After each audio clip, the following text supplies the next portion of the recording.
So now let's see how we can work around with the selection tool and transform tool inside of Corel Draw.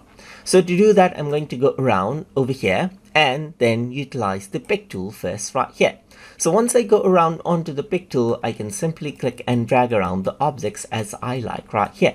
Another thing that I can do is I can simply click and drag around the objects, and multiple objects that I have on the editing area get selected. I can resize them out right here just like this, all at once as well as if they were one object. So let's say, for example, I just want to select these two objects right here. I can go around over here, hold shift on my keyboard, and then click on the objects that I want to select multiple objects. That is one thing that I can do. I can also click and drag around right here on these objects right here, and they will be selected. But if I were to just touch the object, you can see that it does not get deleted. But if I were to hold Alt on my keyboard, then even if the selection tool touches the object, it will be selected right here, just like this, as you can see right here. So this is the pick tool right here.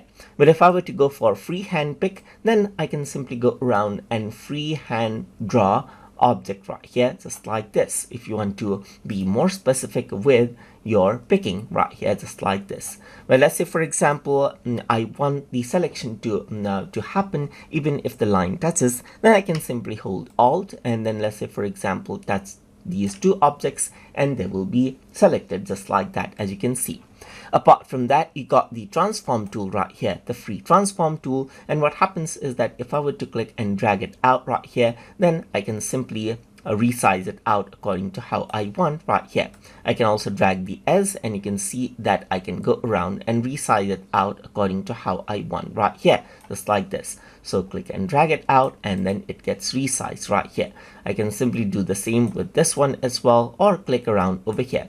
So wherever I click, let's say, for example, I click around over here, and that becomes the point right here, just like this. So let's just go around over here and click around, and that becomes the main center point of where actually it is resized right here, just like this. And that is how you can work around with the selection tool and transform tool inside of Corel Draw.